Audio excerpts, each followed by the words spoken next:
Okay, hi everyone. My name is Nitheesh. I'm working in NCTA Bank as a backend developer. I'm a Java developer.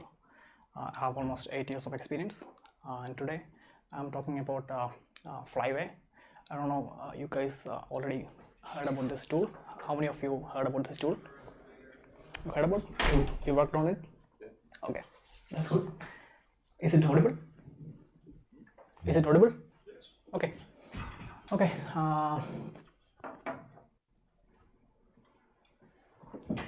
Okay. So first of all, when I talk about migration, don't be confused with it is something which we migrate from one database to another. It's like we are converting Oracle database to MySQL or MySQL to. It's not that. So it is something else. When I say migration, it is the changes we are applying to our own database.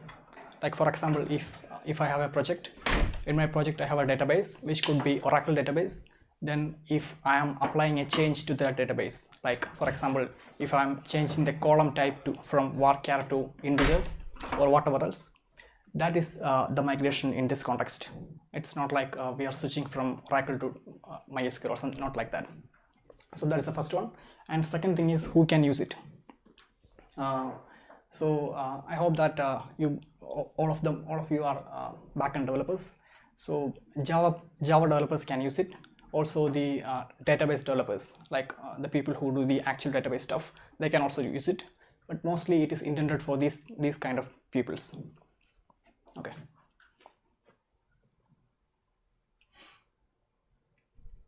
Okay, now we can just discuss about why we need a tool like this, the problem. Okay, so as you know that when we develop a project, it's not like there is only one developer. We have multiple developers in the team. Also, we have multiple environments like production. We have UAT, we have test or something like that. We have multiple environments. Maybe we will have multiple replicas of database in multiple environments. So, and also whenever there is a change comes into the database, like for example, we are not like the perfect human beings. We sometimes develop databases which would require change in the future. Like for example, today I developed my database, there is a varchar column, but in future it may change to something else. I don't know. So change is always inevitable. So that is first thing. And whenever there is a change comes, in old days, some programmer, maybe the Java programmer or a DBA, can do this change, and he will do this in one particular environment, and that's it. So, but after that it changed, but now it is a bit more process based. They will store the script somewhere. I don't know what DBA people can do, but these kind of problems are existing right now. But these kind of things have some issues. So we still don't know that what is the state of the database. Has the script been applied to all the environments? It's manual. So when we are doing it, it's manual. And what if something goes wrong? If something goes wrong, we are not able to revert it back. So that's another problem if you are using it manually. In the coding world, we have a solution for this one. We used stuffs like Git, CVS or SVN for versioning the code, right? So multiple developers work in a project, and they can concurrently work in the project, and they can commit the code to the centralized repository, and there is no issues. We can solve the the stuffs like conflicts and everything using these stuffs. So why can't we have this kind of thing in a database world as well? So one developer from Flyway, they have created this tool by inventing this kind of thoughts.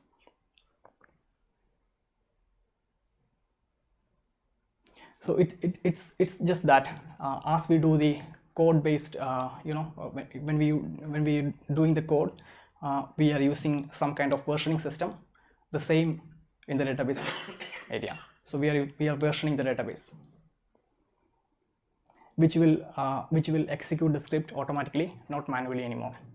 So the Flyway will take the script from your code base or from wherever you put, and it will automatically update this script to all the environments. These two are the very famous database tools currently available, database migration tools. One is Liquibase and second one is Flyway. I'm talking about Flyway today. Okay, a little more on the Flyway. It's open source and it is under the Apache license 2.0, and it can be operations can be updated using an SQL code or by using Java code. There are multiple ways. I will explain that how it will be. And it is purely written in Java, and it works in all the operating system. And the latest stable release is like 6.0.7. And more information you can find it in flywaydb.org.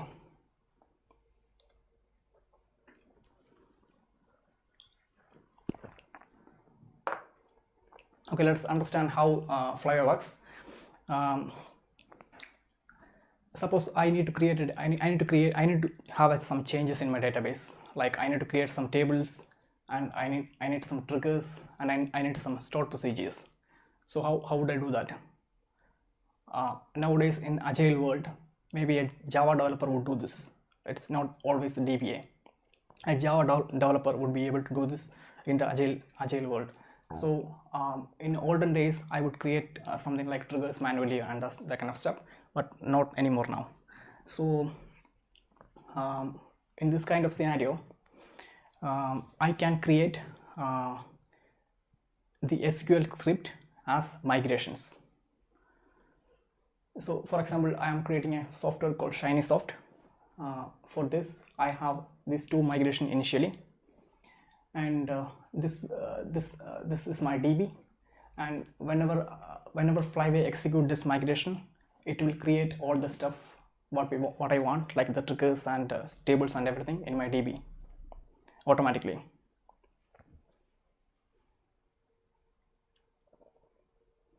How Flyway does it?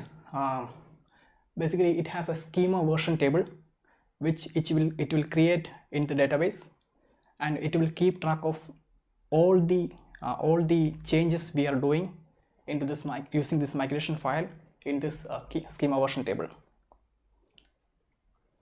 So this schema version table is created inside your own database, your project database.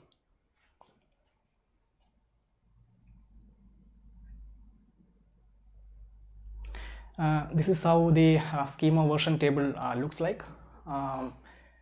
As I said, there will be an initial setup of the tables and everything. So it creates the initial script over here, like here. So as soon as I put more migration script, this table will be keep increasing, like it will apply the second version, the first changes. Maybe in sometimes later I have more changes, so I would another v3 will be there, and the version will be keep updating. And using this checksum field, Flyway will make sure that the already applied migration is never getting executed again. So that's an important point.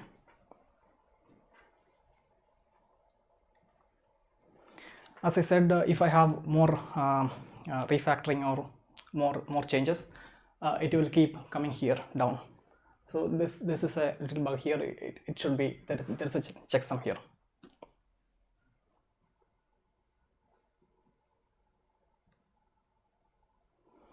Okay, now we can discuss about how we can integrate the Flyway with our project. First thing is like the command line tool. So this can be used by DBS. This is an independent tool, so they can download it from the Flyway website, and they can do the SQL script using this command line tool. And second one is Maven and Gradle. So this can be used by the Java programmers, so they can integrate Flyway with their project using Maven or Gradle. And the fourth option is of course using Java. Using you can program how your script can be executed using Java. That's kind of a complex requirement. I will talk about the Maven integration here. because I have used Maven integration in my project, so that's why I used it. I'm talking about this one. So it's pretty simple. You just need to put this this Maven plugin in your Maven file, and as soon as you put this file, and also your migration script needs to be placed in the source main resources folder. This is a default folder for the migrations, db/migration. Of course, you can have multiple page structure under this one as you like, but this could be the default. And for example, this is my first script, v1 __ create person table. So this is my script. This is a simple script which will create a table. So create table person with an ID and name. So I would put this file as an SQL file inside this folder, in this migration folder.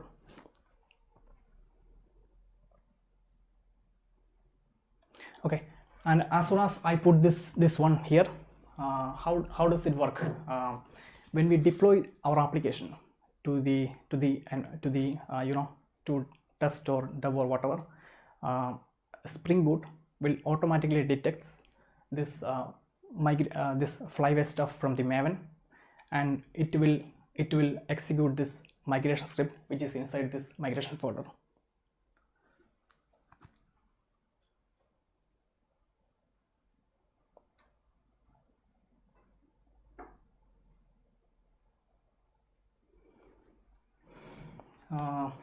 For complex migrations, we can use a Java-based logic for this.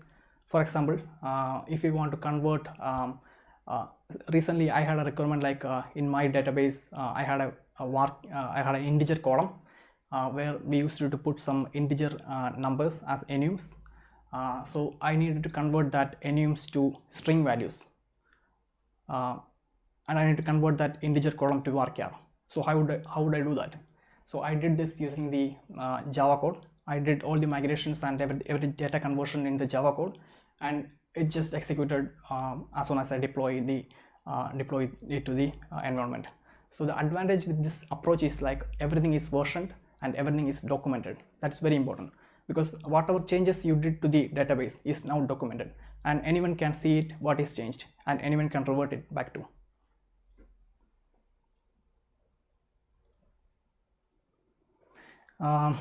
Apart from this, there is an undo migration also. So this is another technology which Flyway uses. So it's just the opposite of the regular migration. So in this step, you created whatever you did in the normal migration will be reverted back. And this is also very important. You don't know what will happen in the production when you recently change something. So sometimes you need to revert it back to the the previous stage.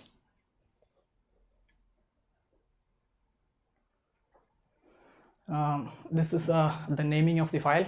I talked about the migration script file.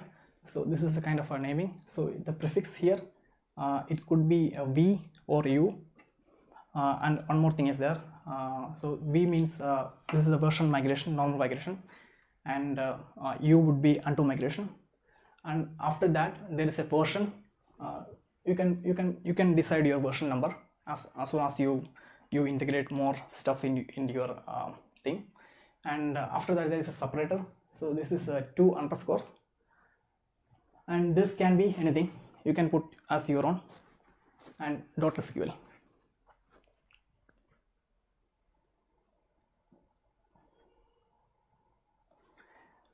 This is for the undo migration. The only difference here is that instead of V, there is a U in the first place.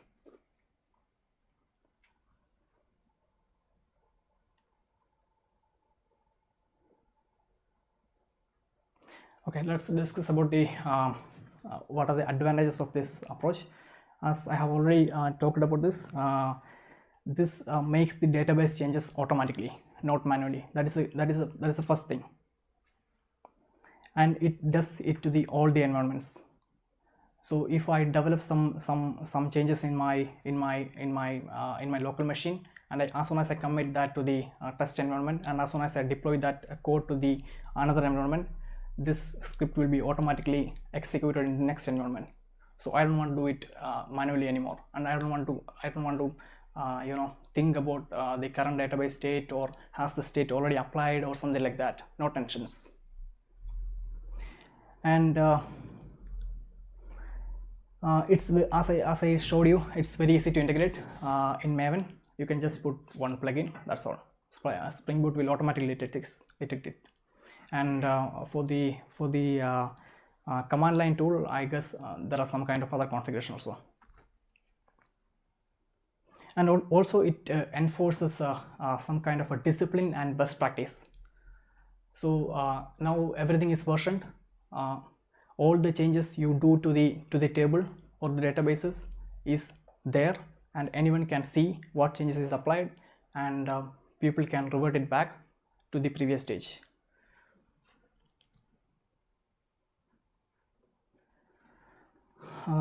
Okay, this is a kind of a disadvantages I have seen. Due to this strict migration to rules, as I told you before, we are not able to edit the already applied migration. Once a migration is applied, then it is applied. We cannot edit that particular file anymore. So if I put like version 1 create table, I am not supposed to do an edit on that table anymore. So that is already applied. So never do that. So that should be another version. I should name it as v2, something like that. Then that's a kind of a best practice also. So because of this, I would end up with many of the files in my code project. So that can be an issue, but we can apply some kind of solution, like the old files could be moved to some other repository or something like that. Maybe, I don't know, but this can be an issue if you do very small thing in one particular migration.